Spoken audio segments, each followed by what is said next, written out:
नमस्कार, कैसे हैं आप सभी लोग? देखिए, ज्योग्राफ़ी में हम लोग फ़िज़िकल ज्योग्राफ़ी की बात कर रहे थे, फ़िज़िकल ज्योग्राफ़ी पढ़ भी रहे थे। लेकिन अब जो 12th क्लास है, 12th क्लास के अंदर ह्यूमन ज्योग्राफ़ी या फिर ह्यूमन ज्योग्राफ़ी और इकोनॉमिकल ज्योग्राफ़ी, इससे रिलेटेड 2 बुक्स हैं। तो इसी पर हमारी अब बात होगी। देखिए, ह्यूमन ज्योग्राफ़ी का आना और ह्यूमन ज्योग्राफ़ी से रिलेटेड चीज़ों को पढ़ना, ये दोनों एक कंटिन्यू प्रोसेस है। आज हम लोग पर्वत, पठार, मैदान, नदी, नाले सब देखते हैं, चट्टान देखते हैं, खनिज देखते हैं, लोहा, तांबा वगैरह-वगैरह। तो ये सब चीज़ें तो निश्चित है, नियमित है, काम आ रही है। और जो मानव भूगोल है, ये मानव भूगोल इस टाइप से सही से चलता आ रहा कोई विषय नहीं था। हालाँकि इतिहास में हम लोग जब बात करते हैं, राजा-महाराजाओं के टाइम से, तो हम देखते हैं कि राजा-महाराजाओं की सेना हुआ करती थी और उस सेना के अंदर किस टाइप के पुरुषों को लेना है, किस उम्र के पुरुषों को लेना है, साम्राज्य के अंदर पूरे के पूरे जो स्टेट है, उसके अंदर कहाँ सबसे ज़्यादा जवान युवा मिलेंगे। जवान युवा मतलब युवा मिलेंगे, जिन्हें आर्मी में भर्ती किया जा सके। मानव भूगोल तो उस समय भी था इसका मतलब, लेकिन एक सब्जेक्ट के तौर पर नहीं था। जैसे अभी हम बात करते हैं कि जल की बात करते हैं, समुद्र में भी जल है, महासागरों में भी जल है, नदी में भी जल है। पर नदी करके एक अलग सब्जेक्ट बन जाएगी, सिर्फ़ नदियों का अध्ययन करना है उसके अंदर, ऐसा तो नहीं है ना? तो सेम वही बात है कि मानव भूगोल का जब आप पढ़ रहे हो, तो अलग से एक सब्जेक्ट के रूप में मानव भूगोल कब आया? तो 1960 के आसपास मानव भूगोल आया। 1960 के अंदर अमेरिका के अंदर एक सम्मेलन होता है, वहाँ बातचीत होती है। तब जो बड़े-बड़े विद्वान हैं भूगोल के, भूगोल विज्ञानी जिन्हें कहा जाता है, वो इस टाइप से कहा करते हैं कि अब समय आ गया है कि मानव भूगोल को एक विषय के रूप में दर्जा दे देना चाहिए।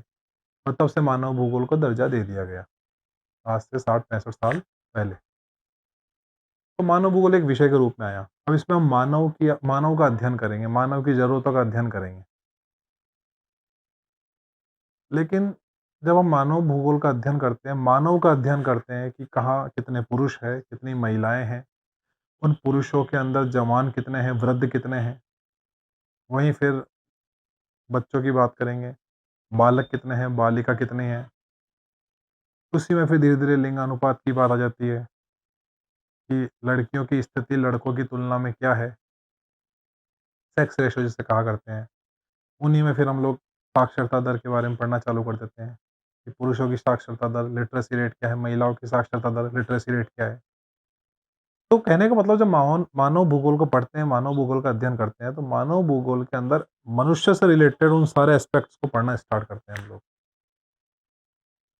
अब मानव भूगोल को पढ़ तो लें, इसका प्रकृति एवं विषय क्षेत्र भी पढ़ लें, यहाँ तक तो कोई समस्या नहीं है। ये देखो, मनुष्य से जुड़ी हुई चीज़ें, ये यहाँ पे तो कोई दिक्कत नहीं है। दिक्कत आती है इस जगह पर कि मानव भूगोल की परिभाषाएँ क्या हैं? कि मानव भूगोल मानव समाजों और धरातल के बीच संबंधों का संश्लेषित अध्ययन है।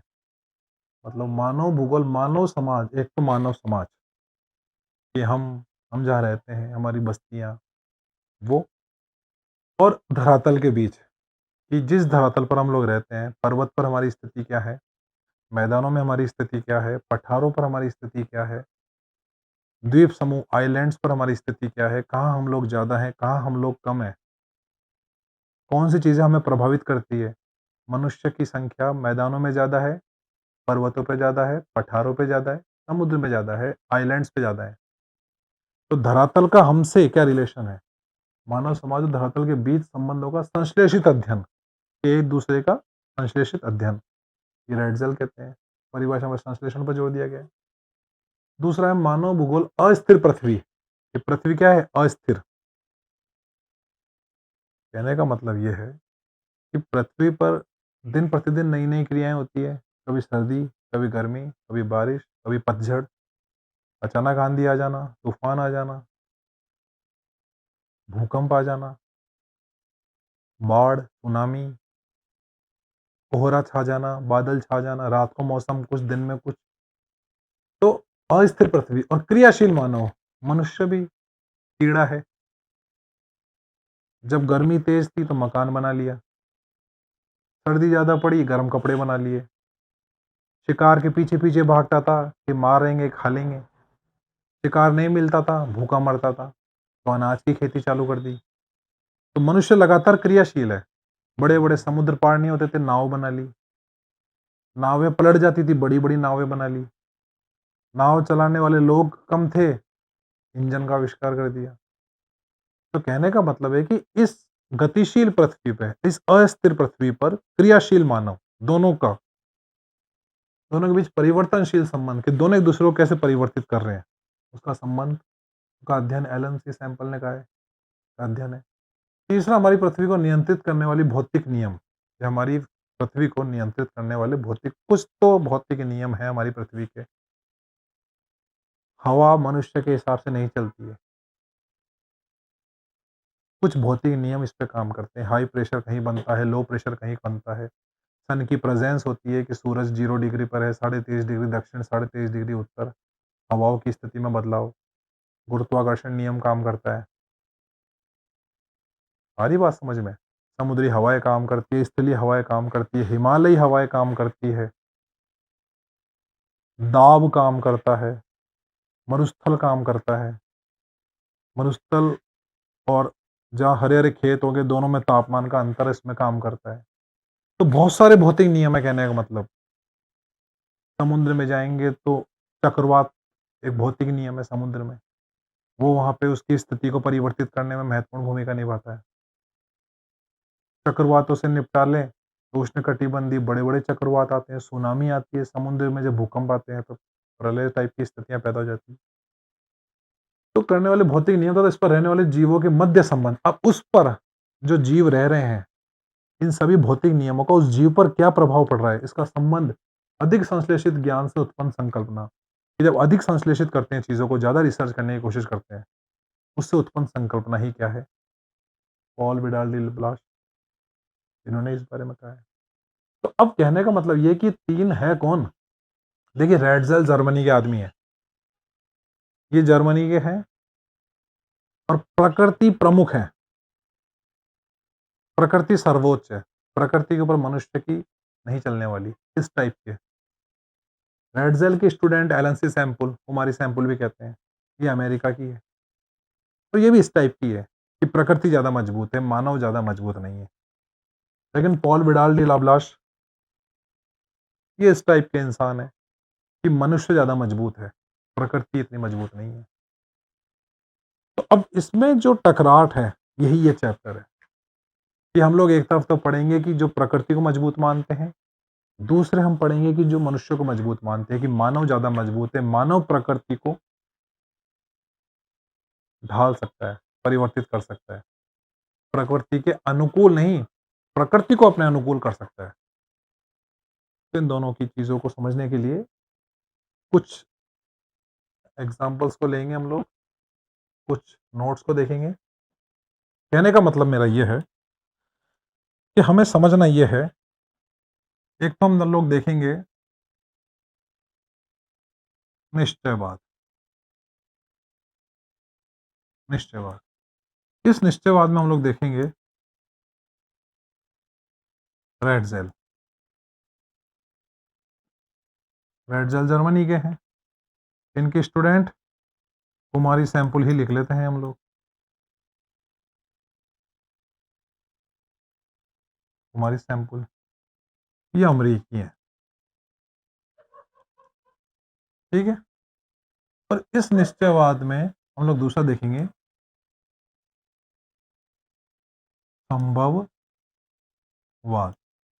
इस संभववाद में हमें मिलेंगे विडाल डी लाप्लास।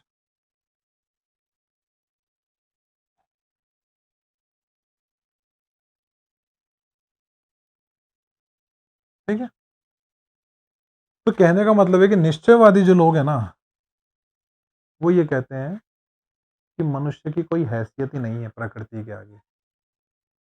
मनुष्य जब जब कुछ निर्माण करता है तो प्रकृति विनाश करती है। रेगिस्तान में जब मनुष्य बारिश कराने की कोशिश करता है तो कुदरत बाढ़ ला देती है। दुबई ऐसे ही सिंगापुर, फिलीपींस से कोई बड़े-बड़े जहाज उड़ते हैं, समुद्र में कहाँ, हिंद महासागर में कहाँ समा जाते हैं पता ही नहीं चलता। दूसरी तरफ संभववादी ये कहते हैं कि मनुष्य चाहे जो कुछ कर सकता है।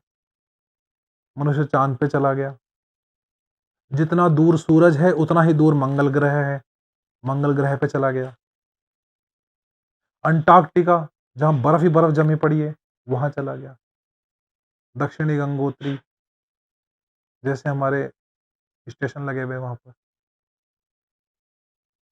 ठंडे प्रदेशों में जहाँ पर बर्फ गिरती है, वहाँ पर मनुष्य ने रेफ्रिजरेटर ला करके, चीज़ें बना करके, जो चीज़ें वहाँ नहीं उगती है, उससे खाना चालू कर दिया। तो ये कहते हैं कि प्रकृति की कोई औकात ही नहीं है। ये कहते हैं मनुष्य की कोई हैसियत नहीं है। तो कुछ एग्ज़ाम्पल देखते हैं इसके लिए। देखो सबसे पहले तो ये तो रहे रेड ज़ेल। ये तो रहे रेड ज़ेल जर्मनी के। और ये रही कुमारी सैंपल, हेलन सी सैंपल। क्या कहती हैं? क्या कहते हैं ये लोग? क्या स्थिति है? देखो, वातावरण निश्चयवाद की विचारधारा में वातावरण को प्रधानता दी गई है कि है जो पहले कौन है?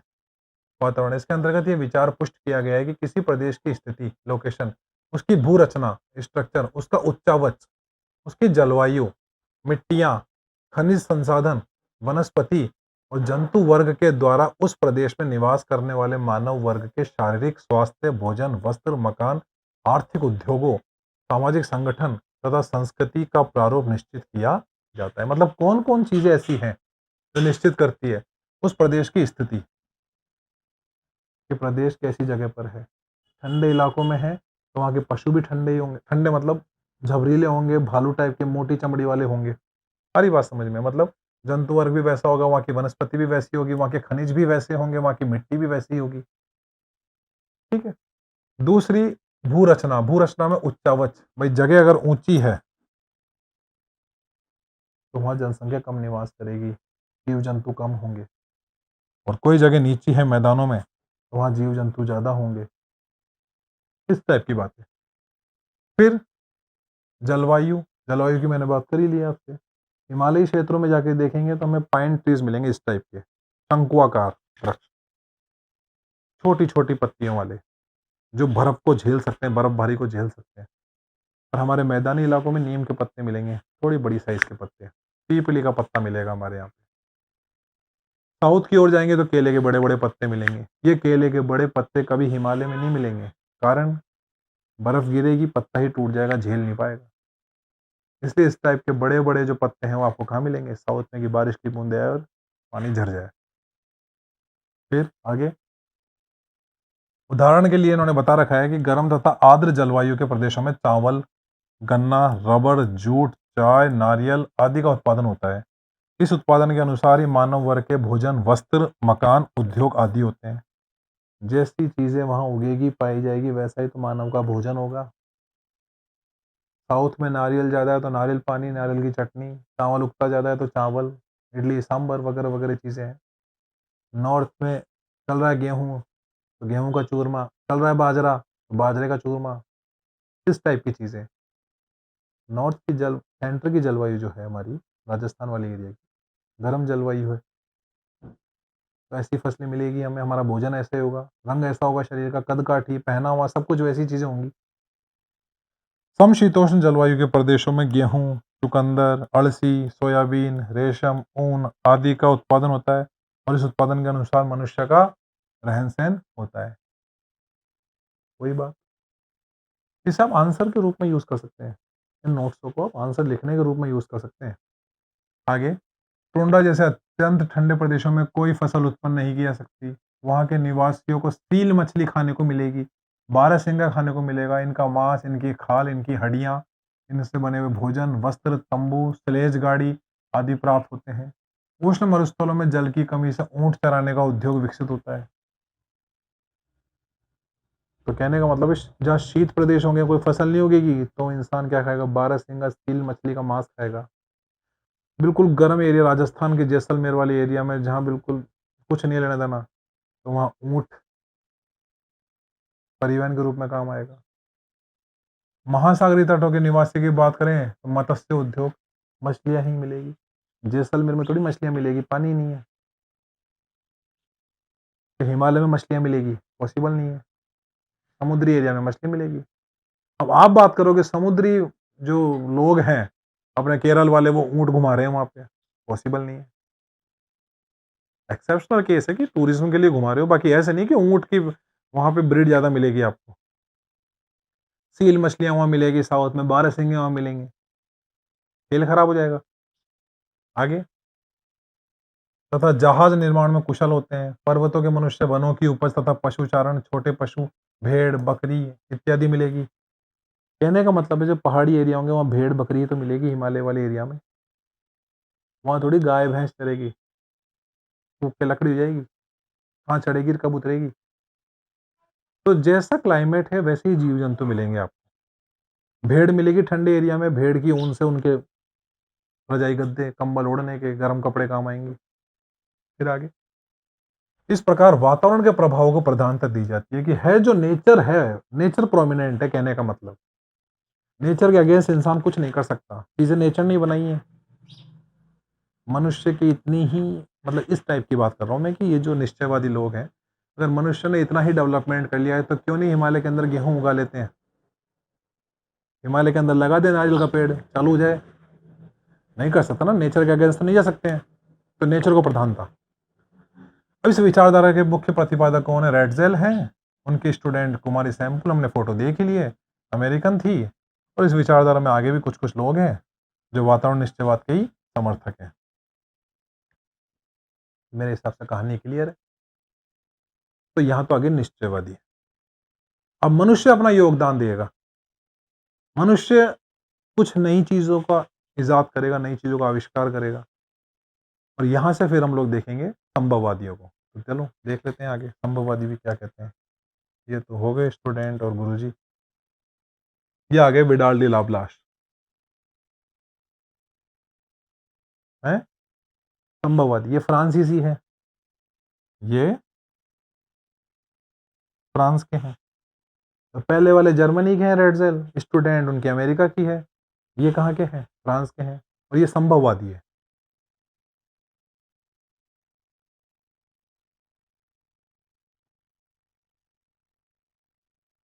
आगे देखो क्या कहना चाह रहे हैं। कह रहे हैं कि इस विचारधारा का जन्म 20वीं शताब्दी के आरंभ में फ्रांस में हुआ। इस विचारधारा के प्रवर्तक विडाल डी लाप्लास फेवरे थे।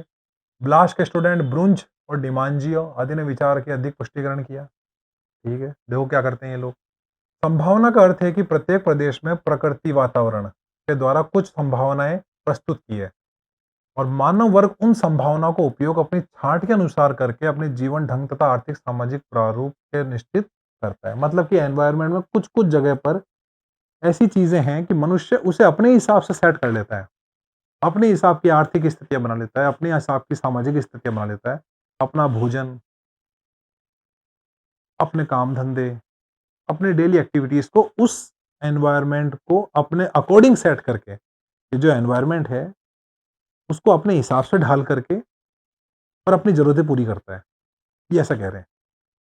तो क्या कह रहे हैं ये? अपनी संस्कृति का निर्माण मानव वर्ग की छांट तथा जीवन के मूल्यों के आधार पर होता है। कैसे? इस प्रकार के विचारधारा में मानवीय छांट को प्रधानता दी गई है। उदाहरण, संयुक्त तो राज्य अमेरिका की जलवायु तथा मिट्टियां गेहूं, कपास, चुकंदर उत्पादन के लिए सदैव ही उपयुक्त रही है। ठीक है साहब, मान ली कि यहाँ पे एक तो गेहूं, कपास और चुकंदर के लिए बेस्ट है मिट्टी। ठीक है, कोई दिक्कत नहीं है तक तो। परंतु कोलंबस के द्वारा अमेरिका की खोज करने के बाद, कोलंबस ने अमेरिका की खोज कब की? 1492 में कि 1498? ये वास्को डिगामा और कोलंबस के मामले में कंफ्यूज रहते हैं सब। तो कोलंबस 1492 है या 1498 है, देख लेना एक बार। ठीक है, वास्को डी गामा कब इसमें से थे? तो यूरोपीय देशों के लोग 17वीं शताब्दी और बाद में अमेरिका में आकर के बस गए। तो ठीक है भाई, मिलती थी यहाँ पे क्या जगह किसके लिए फेमस थी, बढ़िया थी, गेहूं, कपास और चुकंदर के लिए बेस्ट थी मिट्टी। यूरोपीय लोग जाकर के बसते हैं 17वीं शताब्दी में। उन लोगों ने अपनी यूरोपीय संस्कृति का प्रयोग करते हुए अपनी छांट के अनुसार गेहूं, चुकंदर, कपास इत्यादि का उत्पादन बड़े पैमाने पर आरंभ कर दिया। कोई दिक्कत वाली बात नहीं है। यूरोपीय देशों से आकर बसने वाले लोगों ने से पूर्व भी उत्तर अमेरिका में रेड इंडियन लोग हजारों वर्ष से निवास करते रहे, पर वो गेहूं चुकंदर उगाए क्या? वो नहीं उगा पाए। तो ये जो संभववादी ऐसा कहना चाह रहे हैं कि यूरोपीय लोग गए अमेरिका में, इनको मिट्टी दिखी, मिट्टी में क्या उगा दिया इन्होंने, एक्सपेरिमेंट करके देखा गेहूं कपास चुकंदर का, किस्मत की बात उग गए। तो ये ऐसा कहना चाह रहे हैं कि रेड इंडियंस भी तो रहा करते थे अमेरिका में, वो तो नहीं उगा पाए कुछ भी। मनुष्य ने करा ना, पढ़ लिख के दिमाग लगा करके कार्यक्रम आगे बढ़ाया। आदिवासियों ने गेहूं, चुकंदर, कपास इत्यादि का उत्पादन नहीं किया था, रेड इंडियंस ने नहीं किया था। वे लोग आखेट करते थे, शिकार, पशु चराते थे, अपना जीवन निर्वाह करते रहते थे। अतः यह सिद्ध होता है कि मानव वर्गों के जीवन की क्रियाओं को निश्चित करने में प्रकृति के प्रभाव की अपेक्षा मानवीय छांट का अधिक महत्व है। मतलब प्रकृति कोई बड़ी चीज नहीं है। मनुष्य चाहे तो उस जगह पर चीजें रिसर्च करके, समझ के, जान पहचान करके अपने हिसाब से उस प्रकृति को ढाल सकता है। तो अमेरिका वाले गेहूं खा रहे हैं, चुकंदर खा रहे हैं, इसलिए ये राजी हो रहे हैं। ठीक है। प्रकृति तो केवल कुछ सीमाएं निर्धारित कर देती है और उन सीमाओं के अंदर अर्थात संभावनाओं का प्रयोग करके मानव अपनी छाट के अनुसार अपने जीवन की क्रियाओं को निर्धारित करता है। तो कहने का मतलब है कि प्रकृति ने जो बॉर्डर बना रखी है, भाई अमेरिका वहां है, पश्चिम में दूर, बीच में अटलांटिक ओशियन है, इधर यूरोप है। तो सीमा है कि अटलांटिक ओशियन पार नहीं कर सकते, लेकिन पार करा यूरोपियों ने, सीमाओं को लांगा, गए, मिट्टी देखी, चुकंदर गेहूं चालू कर दिए। तो चालू करके ही अपने हिसाब से चीज़ों को एडजस्ट करना चालू कर दिया, कि अपने हिसाब से चीज़ों को कन्वर्ट कर लिया उन्होंने। ठीक है। तो ये भी बड़े कॉन्फिडेंस में है। पॉसिबिलिस्ट, जो पॉसिबिलिटीज़ है, ये हमने डिटर्मिनिस्ट तो देख लिया, निश्चयवाद, अब पॉसिबिलिस्ट के बारे में भी देख लिया। ये कह रहे हैं कि प्रकृति को मनुष्य अपने हिसाब से ढाल लेता है, अपने हिसाब से संवार लेता है, बना लेता है। प्रकृति तो सिर्फ कुछ लेवल पर, कुछ हल्के मामले में क्या करती है, बॉर्डर बना लेती है। कहने का मतलब, वेस्ट इंडीज में मैच हो रहा है अभी, मान लें T20 चल रहा है, तो वेस्ट इंडीज वाले भी उस मैच को देख रहे हैं उसी टाइम पर जिस टाइम पर हम देख रहे हैं, जबकि दूरी इतनी है कि पूछो मत, 15,000 किलोमीटर से भी ज्यादा दूर है वेस्ट इंडीज हमसे, लेकिन देख रहे हैं ना, मनुष्य की बदौलत। मनुष्य ने कर दिया अपने हिसाब से चीजों को चेंज, सैटेलाइट, इंटरनेट वगैरह वगैरह, टीवी वगैरह, इनका कर दिया इजाद, आविष्कार। चांद की फोटोग्राफ्स ले रहे हो आप लोग, पॉसिबल था? चांद इतना दूर है हमसे, 3,84,000 किलोमीटर दूर है चांद। कितना दूर हो गया? 4.25 लाख के आसपास दूर हो गया, पर फिर भी आदमी बढ़िया फोटो ले रहा है वहां पे, कोई दिक्कत नहीं है। अंटार्कटिका के अंदर पॉसिबल था जाना? कभी सोच ही नहीं सकता था आदमी, जहां रहता था उसके अलावा कुछ था ही नहीं। पृथ्वी सूर्य के चारों ओर घूम रही है कि सूर्य पृथ्वी के चारों ओर घूम रहा है, कंफ्यूजन इतना था। आज देख लो आप, गूगल से बैठे बैठे पूरे ब्रह्मांड को देख सकते हो, अच्छी अच्छी फोटोज देख सकते हो आप। जितना दूर सूरज है उतना ही दूर मंगल है, और मंगल में मिशन भेजा कि नहीं भेजा? भेजा ना। मनुष्य ने अपने हिसाब से चीजों को सेट किया है, कहने का मतलब मनुष्य बहुत कुछ कर सकता है। गाड़ी घोड़े, जब हम बात करते हैं कि पहले के समय की, तो बैलगाड़ी से यात्रा तय की जाती थी। आज चालू होंगे, पता नहीं कब पहुंचेंगे, ना पहुंचने वाले को पता, ना बैल को पता। लेकिन आज bullet train, Vande Bharat train, ऐसी ऐसी ट्रेनें आ गई, 300 किलोमीटर यूं निकालती है 2-2.5 घंटे के अंदर, पता नहीं चलता, हो गई। तो कहने का मतलब यह है कि मनुष्य इस लेवल तक इजाद कर चुका है, चीजों को अपने हिसाब से बदल चुका है। खाना खराब होता था, रेफ्रिजरेटर आ गए, फ्रीज आ गए, गर्मी लगती थी, कूलर है, पंखा है, एसी है। पहले के समय मनुष्य बीमारियों से मरता था, दवाई दे देते हैं, अब जाने नहीं देते उसको। फिर मरने की स्थिति में फिर दवाई दे देंगे, जाने नहीं देंगे, लेकिन उसको रोक के रखेंगे जब तक बस की बात है तब तक। तो संभावनावादी, जो संभववाद है, ये संभावनाएं पैदा करते हैं। गलत तो नहीं कह रहे? मनुष्य अपने बल पर कितनी बीमारियों को मिटा चुका है। तो प्रकृति को कहीं ना कहीं तो जीतने की कोशिश करी है मनुष्य ने। हिमालय के ऊपर पहले घर वर नहीं हुआ करते थे, आजकल बस्तियां हैं वहां पे।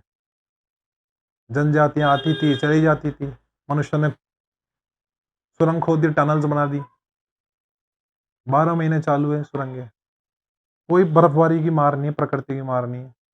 इस टाइप की बात ये कह रहे हैं कि प्रकृति इतनी मजबूत नहीं है, मनुष्य जितना मजबूत है, मनुष्य ने दिमाग लगाकर ज्ञान अर्जित करके जितना चीज़ों को अपने कंट्रोल में किया है, उतना कभी पॉसिबल ही नहीं था। प्रकृति नहीं रोक सकती यदि मनुष्य चाहे तो। रेगिस्तान में बुर्ज खलीफा बना रखा है, और क्या चाहिए?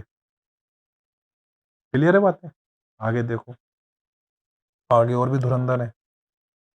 ये आ गए साहब ग्रिफिथ टेलर। अब इनका भी अपना स्वैग है। ये क्या कहेंगे देखो,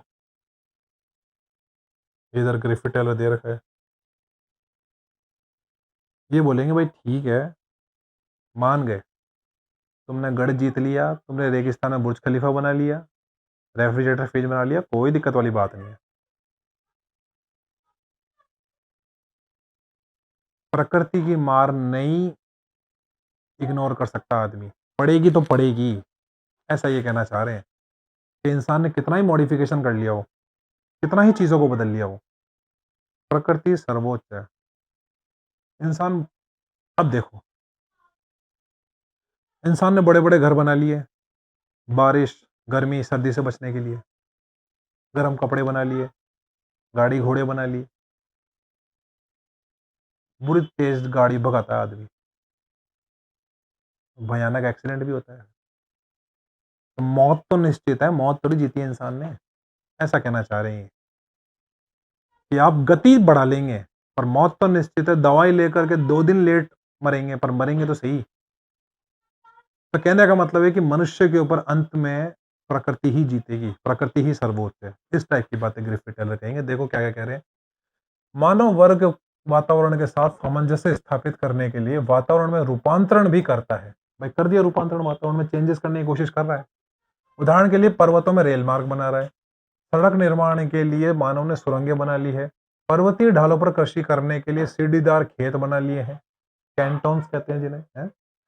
मिट्टियों के उर्वरापन को बढ़ाने के लिए खेतों में खाद तथा उर्वरकों के प्रयोग से उत्पादन को बहुत बढ़ा लिया। Green revolution, urea, pesticides, fertilisers वगैरह वगैरह की बात हो रही है, लिया है। शुष्क प्रदेश रेगिस्तान टाइप में खेती करने के लिए नहरों तथा नलकूपों में से सिंचाई की योजनाएं कार्यान्वित कर ली। इंदिरा गांधी लिया है ना अपन नहर, गंग नहर, इंदिरा गांधी नहर, जैसलमेर वगैरह जैसल रेगिस्तान में चली रही है। उष्ण जलवायु में शीतकों का प्रयोग से तापमान कम कर लिए हैं, बिल्कुल। जहां उष्ण गर्मी पड़ रही भयंकर, वहां एसी चल रहा है। तो अरब कंट्रीज में एसी एसी चल रहा है, जिससे अधिक काम किया जा सके। ठंडी जलवायु के प्रदेशों में तापकों के प्रयोग द्वारा तापमान को ऊंचा बनाकर जलवायु को सुखद बना लिया है। तो यूरोपियन कंट्रीज में, हिमालय एरियाज में जहां बर्फ पड़ रही है, वहां हीटर चल रहा है। तो ठंड नहीं लगने देंगे, गर्मी बनाए रखेंगे, कहने का मतलब। नदियों पर बांध बनाकर भू अपरदन को रोक लिया गया है, बिल्कुल। नदियों पर डैम बना दिया तो मिट्टी का कटाव कम हो गया। लेकिन ये बात लातूर महाराष्ट्र में 1967 में बांध में ही भूकंप आया है, बांध की वजह से ही भूकंप आया है। आगे देखो, जल विद्युत का उत्पादन करके कारखानों में निर्माण उद्योगों का भारी विकास किया है। जलयान बना लिए, वायुयान बना लिए, रेडियो बना लिया, टेलीविजन बना लिया आदि का निर्माण करके मानव ने समस्त पृथ्वी पर परिवहन और संचार की व्यवस्थाओं के जाल फैला दिए। कोई दिक्कत वाली बात नहीं, खूब तरक्की करो, जिनसे मानव जीवन समृद्धिशाली और सुखी हो गया है। परंतु प्रकृति की समस्त रुकावटों को वह दूर नहीं कर पाया है। जिस दिन भूकंप आएगा, जिस दिन प्रलय आएगी, जिस दिन ज्वालामुखी आएगा, सब कुछ तहस नहस हो जाएगा। मनुष्य ने किया क्या? मनुष्य ने रेफ्रिजरेटर बना लिए, फ्रिज बना लिए, खाना ही तो बचा रहा है। इससे क्लोरोफ्लोरो गैस निकल रही है, ओजोन लेयर खत्म हो रही है, तो यूवी अल्ट्रावायलेट पराबैंगनी किरणें आ रही है, तो स्किन कैंसर हो रहा है। मरेगा ये आदमी, करेगा क्या? तो यहाँ बच लिए, रोटी खा लोगे कोई बात नहीं, फ्रिज में बचा करके है, सामान सड़ने नहीं दोगे, 5 दिन 10 दिन टमाटर बचा लोगे, और उससे निकलने वाली गैस का क्या करोगे? वो जो एनवायरनमेंट को खत्म कर रही है उसका क्या करोगे? वो जो ओजोन परत में छेद कर रही है उसको कैसे भरोगे? ओजोन परत के छेद होने की वजह से सूर्य से जो पराबैंगनी किरणें आ रही है, और वो जो मनुष्य का सत्यानाश कर रही है, उसका क्या करोगे? कैंसर हो रहा है जिसका क्या करोगे बताओ? रोक सकता है? इस टाइप की बातें कह रहे हैं ये। वहीं मनुष्य ने बड़े-बड़े घर बना लिए, पहाड़ों पे घर बना लिए, बहुत सी चीज़ें इजाद कर ली, कोई बात नहीं है। लेकिन जो वातावरण में कार्बन डाइऑक्साइड की क्वांटिटी बढ़ा रहा है, उसका क्या करोगे? कार्बन की मात्रा बढ़ रही है पर्यावरण के अंदर, तापमान बढ़ा रही है, उसका क्या करोगे? तापमान बढ़ेगा तो ग्लेशियर जल्दी से पिघलेगी, उसका क्या करोगे? जल स्तर जल्दी से बढ़ेगा, तो जिस जगह रह रहे हो डूब जाएगी। आ गया चेन्नई और मालदीव डूबने में। तो बस कहने का मतलब यही है कि मनुष्य खूब फड़फड़ा रहा है, कर तो खूब रहा है, लेकिन इस प्रकृति की मार से कैसे बचेगा? नहीं बच सकता। ग्रिफिथ टेलर इस टाइप की बात करें। तो मेरे हिसाब से समझ में आ गई आपको बातें कि चल क्या रहा है। कोई कह रहा है प्रकृति बड़ी है, मान लेते हैं साहब बड़ी है, फिर कोई कहता है मानव बड़ा है, वो भी मान लेते हैं, फिर वापस आते हैं न्यू डिटर्मिनिज्म, नव निश्चयवादी, ग्रिफिथ टेलर टाइप के लोग, और वो कहते हैं कि साहब प्रकृति बड़ी ही है, बड़ी ही रहेगी, मनुष्य खूब कर ले, कोई दिक्कत वाली बात नहीं है। प्रकृति जितनी हिसाब करेगी तो सोचने का मौका नहीं देगी, वो साफ कर देगी सब कुछ। इस टाइप की बात है। आगे इनके सपोर्टर कार्ल सावर है, हर्बर्टसन है, रॉक्सबी है, फ्लेवर है, और फिर डोकुचाएव भी है। मेरे हिसाब से समझ बैठ गई होगी। अब बुक में आ जाते हैं वापस, देखो क्या रह गया अपना। कुछ रहा है कि ज़्यादा ही पढ़ दिए? तो ये रेडजेल, एलन सी सैम्पल और विडाल डी लाब्लाश मेरे हिसाब से क्लियर हो गया एकदम मामला है। आगे आ जाओ। फिर मानव भूगोल और ये सब बातें, पर्यावरणीय निश्चयवाद, ये हमने बात कर ही ली पहले कि प्रकृति जो चाहती है वही होता है। इसके बाद मानव का प्राकृतिकरण, तो इसमें एक गाँव और मध्य भारत में बैंदा नाम का एक आदमी है, जंगलों में रहता है। उसने बताया कि कैसे वो प्रकृति में समाया हुआ है, प्रकृति उसे बचा के रखती है। जैसे बाहर के लोग आते हैं तो प्रकृति में खुद को, पेड़ पौधों में खुद को छुपा लेता है, कोई देख नहीं पाता। इधर प्रकृति का मानवीकरण, ये टांडहाइम के शहर में सर्दियों का अर्थ है प्रचंड पवन है, भारी हिम। यहाँ पे एक लड़की है कैरी, 8 बजे उठ के जा रही है, तो उसके बारे में बता रहे हैं कि दिल्ली में बातें कर रही है, बैठी बैठी सब कुछ कर रही है, प्रकृति को बिल्कुल अपने हिसाब से मेंटेन करके चल रही है वो। तो प्रकृति का मानवीकरण, वही संभववाद, यही तो, ये संभववाद और ये क्या है, ये निश्चयवाद है ना। आगे चलो, दोनों पढ़ लेना, समझ में आ जाएगा आपको, दिक्कत नहीं आएगी। फिर आगे देखो, अब आ गए साहब पर्यावरणीय निश्चयवाद, ये आ गए ग्रिफिथ टेलर साहब। ये संभववाद, देखो भूगोलवेत्ता ग्रिफिथ टेलर ने एक नई संकल्पना प्रस्तुत की है जो दो विचारों पर्यावरणीय निश्चयवाद और संभववाद के बीच मध्य मार्ग को परिलक्षित करता है, और उन्होंने इसे कहा है नव निश्चयवाद अथवा रुको और जाओ। उन्होंने कहा भाई धीरे धीरे चलो, रुको और धीरे धीरे जाओ, प्रकृति को कमजोर मत समझो आप, प्रकृति लपेटना चालू करेगी, मौका नहीं देगी समझने का आपको, रुको और जाओ धीरे धीरे है। चलो आगे, तो ये पढ़ लेना, ये भी समझ में आ जाएगा पूरा वो, क्योंकि मैंने उसमें आपको बड़े तरीके से समझाई चीज़ों को। फिर डाउट हो तो कमेंट कर देना, मैं दोबारा समझा दूंगा। अब यह है कि मानव भूगोल की वृहत अवस्थाएं और प्रणोद, कि मानव भूगोल की क्या क्या अवस्थाएं आई। तो पहली देखो, आरंभिक उपनिवेश युग।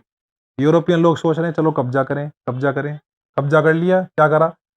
इनके वृहत लक्षण ये थे कि साम्राज्य और व्यापारिक रुचियों ने नए क्षेत्रों में खोज करी, भारत में खोज करी, चाइना में खोज करी, अमेरिका में खोज करी, एवं अन्वेषणों को प्रोत्साहित किया। क्षेत्र का विश्व विज्ञान कोशीय विवरण और भूगोल वेत्ताओं द्वारा वर्णन का महत्वपूर्ण पक्ष बना।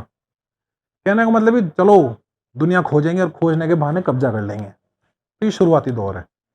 दूसरा है उत्तर उपनिवेश युग, जब कब्जा हो गया, कॉलोनाइजेशन हो गया, उसके बाद की स्थितियां क्या है। तो ये कह रहे हैं कि प्रदेश के सभी पक्षों के विस्तृत वर्णन किए गए, मतलब प्रादेशिक विश्लेषण, प्रदेश के सभी पक्ष। इंडिया आएंगे तो इंडिया में जैसलमेर, राजस्थान का थार डेजर्ट देखेंगे, ये क्या काम का है अपने, हिमालय क्या काम आएगा, मैदान क्या काम आएंगे, पठार क्या काम आएगा, मैदान जो तटीय क्षेत्र वो क्या काम आएंगे, आइलैंड क्या काम आएंगे। तो बिल्कुल जो प्रदेश है उसके सभी पक्षों का विस्तृत वर्णन। ठीक है, मत यह था कि सभी प्रदेश पूर्ण अर्थात पृथ्वी के भाग हैं, अतः इन भागों को पूरी समझ पृथ्वी पूर्ण रूप से समझने में सहायता करेगी। ये इस टाइप की। आगे देखो, अंतर युद्ध अवधि के बीच 1930 का दशक। अब क्या कह रहे हैं कि एक प्रदेश के अन्य प्रदेशों से किस प्रकार और क्यों भिन्न है। कहने का मतलब ऊपर वाले में तो देख रहे थे कि इंडिया का थार डेजर्ट भी देख लो, हिमालय भी समझ लो, मैदान भी समझ लो, कहाँ क्या चीजें काम आएगी। अब ये अंतर कर रहे हैं कि मैदान, गंगा का मैदान हिमालय से किस टाइप से अलग है, कि मैदान में कंट्रोल करने से क्या फायदा है, हिमालय में कंट्रोल करने से क्या फायदा है। तो दोनों में तुलना कर रहे हैं अभी एक ही एरिया में, एक ही देश के में। तो एक प्रदेश अन्य प्रदेश से किस प्रकार और क्यों भिन्न है, ये समझने के लिए तथा किसी प्रदेश की विलक्षणता की पहचान करने पर बल दिया जाता था। कि किसी प्रदेश से मैदान है गंगा का, उसकी विलक्षणता आपको समझने में लग रहे हैं कि भाई ये क्या काम है, मिट्टी क्या काम आएगी, मिट्टी में पौधे उग जाएंगे, फसल उग जाएगी, खा जाएंगे इसको, बर्बाद कर देंगे भारतीयों को, इस टाइप की चीजें। 1950 के दशक के अंत से 1960 के दशक के अंत तक इसमें क्या कर रहे हैं, कंप्यूटर और परिष्कृत सांख्यिकी विधियों के प्रयोग के लिए विशिष्ट मानचित्र और मानवीय परिघटनाओं के विश्लेषण में प्राय भौतिकी के नियम का अनुप्रयोग किया जाता था। इस प्रावस्था को विभिन्न मानवीय क्रियाओं के मानचित्र योग्य प्रतिरूपों की पहचान करना इसका मुख्य उद्देश्य था। कहने का मतलब है 50 से 60 का समय है। अब दिमाग लगाओ, दुनिया में वर्ल्ड वॉर सेकंड 45 में हो गया खत्म, कोल्ड वॉर चालू हो रहा है, देश आज़ाद हो रहे हैं, तो किस देश की बॉर्डर कैसी होगी, मानचित्र का यूज कितना इंडिया होगा, कितना पाकिस्तान बनाएंगे, कितना इधर पूर्वी पाकिस्तान बनेगा, कितना म्यांमार होगा, चाइना किधर किधर होगा, तो मानचित्र का यूज बढ़ जाएगा इस जगह पर आके। मानचित्र मानवीय परिघटनाओं के विश्लेषण में भौतिकी के नियम चालू हो जाएंगे। कि कहने का मतलब यह है कि जब भी किसी चीज को समझेंगे तो फिजिक्स के नियम चालू हो जाएंगे, केमिस्ट्री के नियम चालू हो जाएंगे, बायोबॉटनी के नियम चालू हो जाएंगे, जूलॉजी के नियम चालू हो जाएंगे। किसी भी एरिया को भाई कौन सा अमेरिकी शक्ति और रूसी शक्ति के फेवर में, मतलब दोनों के किस क्षेत्रों पर कब्जा करने से, किस क्षेत्र पर कब्जा करने से उनको क्या फायदा मिलेगा, कहने मतलब अमेरिका को क्या फायदा मिलेगा, रूस को क्या फायदा मिलेगा। तो जगह जगह वो मानचित्रावली यूज करेंगे और उस हिसाब से अपनी बॉर्डर सेट करेंगे। भाई कहने का मतलब समझो, देखो भाई पाकिस्तान और भारत का मुद्दा सुलझ भी सकता था, नहीं सुलझने दिया अंग्रेज। सुलझ जाता तो फिर वो हथियार किसको बेचते, नहीं सुलझाए जब तक पाकिस्तान और हम दोनों लिए जा रहे हैं। तो कहने का मतलब ये मानचित्र का यूज इस समय बढ़ जाएगा। 1970 का दशक, इसमें मानवतावादी, आमूलवादी और व्यवहारवादी विचारधाराओं का उदय होगा। पॉलिटिकल साइंस में देखेंगे ह्यूमनिस्ट आते हैं, बिहेवियरिस्ट आते हैं, इस टाइप के लोग हैं। ये क्या कहते हैं कि मात्रात्मक क्रांति से उत्पन्न असंतुष्टि, थोड़ी बहुत क्रांति जो हुई है उससे जो असंतुष्टियां हैं दुनिया के अंदर, भाई कहीं ना कहीं कम्युनिस्ट क्रांति हुई है, कहीं ना कहीं कैपिटलिस्ट रिवॉल्यूशन हुआ है, अमेरिका कैपिटलिस्ट रिवॉल्यूशन ला रहा है, रशिया कम्युनिस्ट रिवॉल्यूशन ला रहा है, चाइना कम्युनिस्ट रिवॉल्यूशन लेके आ रहा है। अमानवीय रूप से भूगोल के अध्ययन के चलते मानव भूगोल में 1970 के दशक में 3 नए विचारधाराओं का जन्म हुआ। इन विचारधाराओं के अभ्युदय से मानव भूगोल सामाजिक राजनीतिक यथार्थ के प्रति अधिक प्रासंगिक बना। कहने का मतलब है कि किस जगह की राजनीतिक स्थिति क्या है, किस जगह की सामाजिक स्थिति क्या है, उसको समझने के लिए मानव भूगोल बड़ा कॉम्प्लिकेटेड सब्जेक्ट बना कि मानव भूगोल का पता होना चाहिए।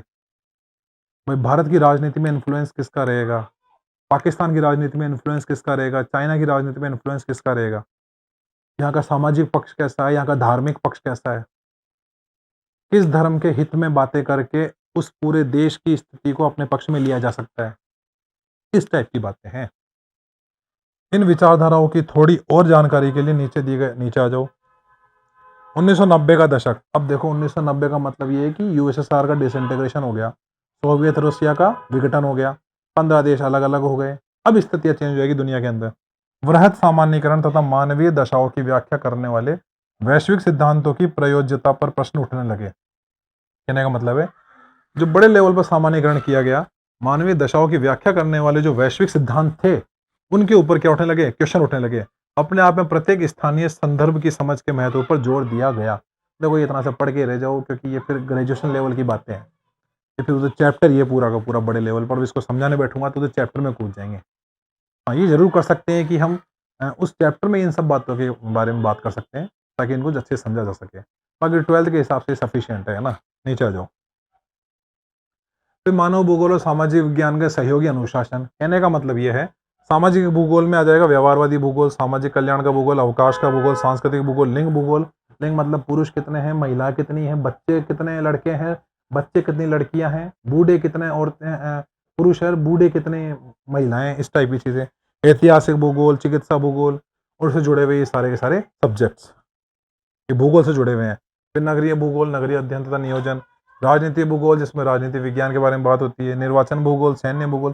सैन्य भूगोल का मतलब ये है, निर्वाचन भूगोल का मतलब ये है कि किस जगह में किस सामाजिक स्थिति के लोग ज़्यादा हैं, किस धार्मिक स्थिति के लोग ज़्यादा हैं, ताकि वहाँ के निर्वाचन क्षेत्र में उस धर्म को खुश करने के लिए, उस जाति को खुश करने के लिए वैसे ही वादे किए जाएं ताकि वहाँ का पक्ष इधर वोट डाल दे। तो निर्वाचन भूगोल भी आवश्यक है। दूसरा हम सैन्य भूगोल की बात करते हैं। सैन्य भूगोल का मतलब ये है, यहाँ से सिंपल सा समझ लो, आर्मी उधर कारगिल लड़ रही है साहब, कारगिल के युद्ध में, अब उनको हेल्प ही नहीं है जीपीएस की, जीपीएस की हेल्प ही नहीं है तो वो समझ पाएगी कि कहाँ बर्फबारी है, कहाँ दुश्मन छुपा पड़ा है। और वहीं अगर सेना की मदद के लिए आपने इस टाइप का जीपीएस सिस्टम चालू कर दिया कि सेना आराम से रेगुलेट कर पा रही है कि किधर आर्मी है, किधर बर्फबारी हो रही है, किधर दुश्मन छुपा बैठा है, तो टारगेट आराम से कर पाएगी। तो सैन्य भूगोल, भूगोल भी तो उनके काम की चीज़ है।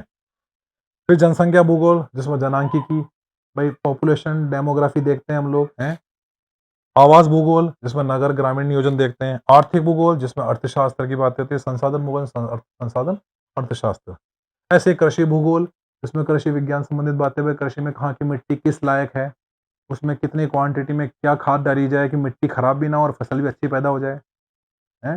भाई ज़्यादा पानी आप चालू हो गए लेकर के डालने में तो मिट्टी हो जाएगी बराबर, क्या मतलब है? तो ज़्यादा भी नहीं और कम भी नहीं, बैलेंस। उद्योग भूगोल, भाई कहाँ पे उद्योग लगाए जाए, पता चला क्या कहते हैं इधर झारखंड के अंदर कोयला मिल रहा है और लोहा है नहीं मान लो, और लोहा मिल रहा है कर्नाटक में, तो वहां से लोहा यहाँ लाओगे, गड़ाओगे, फिर लेके जाओगे, फिर कोई कंपनी उसको बना के बेचेगी तो आदमी ट्रांसपोर्ट में बर्बाद हो जाएगा। तो उद्योग ऐसी जगह लगाए जाए, ऐसी भौगोलिक स्थिति में लगाए जाए कि यहीं लोहा मिल जाए, यहीं कोयला मिल जाए, दोनों को गड़ा करके चलो हो जाए काम, तो परिवहन खर्चा बचे। विपणन भूगोल व्यावसायिक अर्थशास्त्र वाणिज्य। पर्यटन भूगोल पर्यटन और यात्रा प्रबंधन, भाई पर्यटन भी तो भूगोल ही है। पर्यटन समझने के लिए भाई किस जगह में ऐसी, भाई ये बताओ, भरी दिसंबर के अंदर आप कश्मीर पहुंच जाओ घूमने के लिए, आपको ज्योग्राफी नहीं पता वहाँ की, चले गए घूमने के लिए, पता चला कि हो गए रायलून, हो गई बुखार, हो गई, हो गया खेल खराब। भरी गर्मी के अंदर जैसलमेर चले गए आप, पता चला खेल खत्म हो गया। तो भूगोल अंडरस्टैंड कराता है आपको कि किस जगह किस मौसम में जाना है। सर्दियों में वहाँ नहीं जाना है तो गर्मियों में वहाँ नहीं जाना है। ज़्यादा बारिश हो रही है, आप चले गए केरल के अंदर, खड़े खड़े भीग रहे हो पूरे दिन, घूमने का मौका ही नहीं मिल रहा। ये सारी बातें आगे। अंतर्राष्ट्रीय व्यापार का भूगोल। अंतर्राष्ट्रीय व्यापार तो कहने का मतलब ये है कि किस देश से क्या चीज़ें बन रही है, रबड़ कहाँ से निकलेगा, जिस देश से रबड़ उत्पादन होगा उस देश में रबड़ से रिलेटेड उद्योग होंगे, उस देश उस टाइप का व्यापार किया जाएगा। सपोज दैट सिंगापुर, मलेशिया, ये जो देश हैं ये रबड़ उत्पादक है, आप चले गए इनके पास, लाओ कॉटन दे दो, कहाँ से देंगे, उगता ही नहीं है। सारी बात समझ में। तो कहने का मतलब मेरा ये है कि जिस देश में जिस टाइप की फसल हो रही है उस टाइप के उद्योग लगाया जाए, उस टाइप की वहां से डिमांड की जाए, तो डिमांड पूरी होगी ना। तो ये अंतर्राष्ट्रीय व्यापार को समझने के लिए अंतर्राष्ट्रीय व्यापार का भूगोल। तो मेरे हिसाब से चैप्टर खत्म है, क्वेश्चन आंसर कर लेना, हो जाओगे पास। तो अब ये लेक्चर में फर्स्ट चैप्टर हमने कंप्लीट कर दिया, और फिर भी कोई डाउट रहता है तो को कमेंट करके पूछ लेना और बता देना, हम दोबारा बता देंगे आपको। ठीक है, आपका बहुत बहुत धन्यवाद।